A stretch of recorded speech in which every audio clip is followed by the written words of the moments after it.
एक राज जो हजारों साल पुराना है। एक धाम जहाँ भगवान ने स्वयं अपने कदम रोके थे, और एक शिवलिंग जिसे कोई उठा ना सका, ना असुर ना देवता। और एक ऐसी जगह जहाँ लाखों लोग जाते हैं बिना उसकी कहानी जाने। वही है बैद्यनाथ धाम, जिसके हर कदम पे है एक राज, एक भक्ति और एक अनकही कहानी।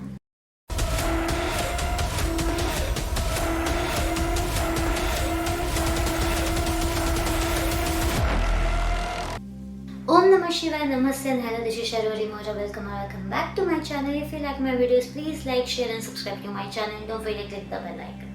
आज की जो हमारी कहानी है, एक ऐसे धाम की कहानी है जो 12 ज्योतिर्लिंगों में से एक है, बैद्यनाथ ज्योतिर्लिंग। ये कहानी एक ऐसे असुर भक्त से जुड़ी हुई है जो एक राक्षस था, लेकिन उसकी भक्ति इतनी गहरी थी कि भगवान स्वयं उसके साथ चलने के लिए तैयार हो गए।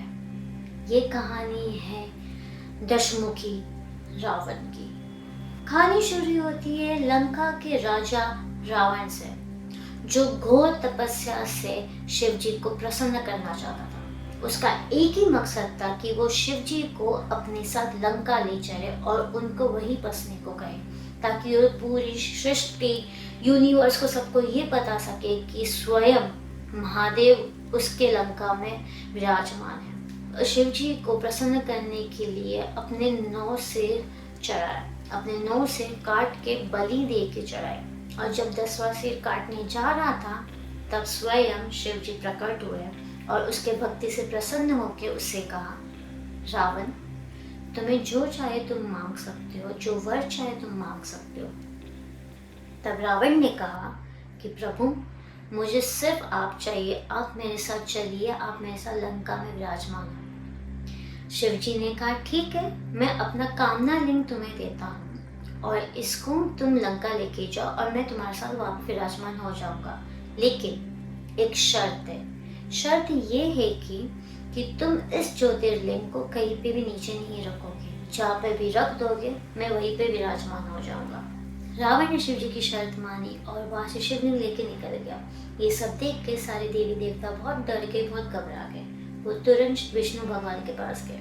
विष्णु भगवान के पास जाके उन्हें सारी चीजें बताई और बताई कि अगर शिव जी यहाँ से निकल के लंका में स्थापित हो गए तो अनर्थ हो जाएगा।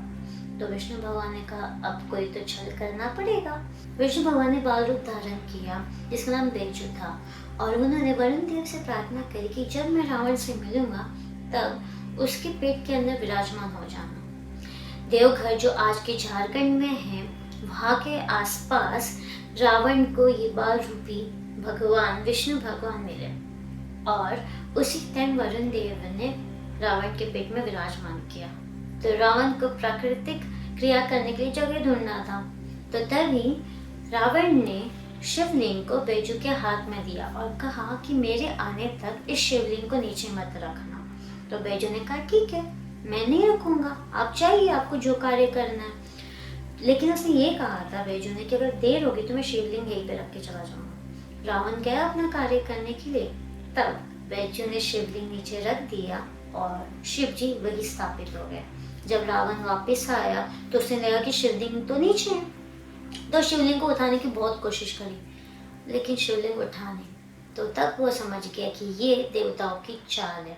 गुस्से में आके उसने अपना एक अंगूठा शिवलिंग पे रख दिया और कहते कि उसी के वजह से शिवलिंग थोड़ा झुका हुआ है। एक और लोक कथा, एक और कहानी ये कहती है कि जब रावण शिव जी की शर्त मान के शिवलिंग वहां से लेके गया, तब ये बात गणपति पप्पा को पता चली। तो उन्होंने लाख कोशिश करी रावण को रोकने की। कभी जंगल में आग लगा दिया, कभी कांटे बिछा दिए, कभी धुआं कर दिया, लेकिन वो रावण को रोक नहीं पाए। भगवान विष्णु प्रकट हुए और उन्होंने कहा कि बल से नहीं, बुद्धि से काम लो। तो गणपति पप्पा ने बाल रूप का धारण किया और वो जाके मिले रावण से। रावण के सामने वो पानी पी रहे थे और रावण को पानी ऑफर किया। तो रावण ने बोला, हाँ मुझे पानी पीना है, मुझे प्यास लगी है। लेकिन गणपति पप्पा बोले, इसमें तो पानी है ही नहीं, मैं पानी भर के लाता हूँ, आप रुको यहीं पे। तो जब गणपति बप्पा पानी भरने गए तभी उन्होंने वरुण देव से प्रार्थना करी कि जब मैं ये पानी रावण को पिला उस समय रावण के पेट में विराजमान हो जाना। तो वरुण देव ने बोला ठीक है। तो जैसे ही गणपति बप्पा गए और उन्हें पानी दिया और रावण ने वो पानी पिया, वरुण देव उनके पेट में विराजमान हुए और फिर उनको प्राकृतिक क्रिया करने के लिए जगह ढूंढनी पड़ी। और कहानी फिर सेम वही है कि उन्होंने शिवलिंग गणपति बप्पा को दिया और जैसे ही रावण गया तो गणपति बप्पा ने शिवलिंग नीचे रख दिया। ये दोनों कहानियां लोक कथा है। कुछ लोग विष्णु भगवान की कहानी को मानते तो कुछ लोग गणपति बप्पा की कहानी को, लेकिन दोनों कहानियों में एक चीज कॉमन है, वो ये है कि रावण ने गुस्से में आके अपना अंगूठा शिवलिंग पे रख दिया था, जिसके वजह से शिवलिंग थोड़ा सा झुका हुआ है या फिर कह सकते हैं जमीन में थोड़ा सा दब गया है। इस धाम का नाम बैद्यनाथ धाम कैसे पड़ा उसके पीछे भी एक रोचक बात है। कहते हैं शिव जी को जो 9 सिर रावण ने चढ़ाए थे उन 9 सिरों को शिव जी ने वापस से जोड़ दिया, जो एक वैद्य कर सकता है, जो एक डॉक्टर कर सकता है। इसलिए इस धाम का नाम बैद्यनाथ धाम रखा गया। एक और रोचक बात यह है कि कहते हैं कि जिस बच्चे ने शिवलिंग को यहाँ पे स्थापित किया था उसका नाम बैजू था। तो बैजू और नाथ को मिला के बैजनाथ भी बोला गया है। तो इस धाम को बैजनाथ भी बोलते हैं और बैद्यनाथ भी कहते हैं। देवघर के बैद्यनाथ धाम 12 ज्योतिर्लिंगों में से एक प्रसिद्ध ज्योतिर्लिंग है।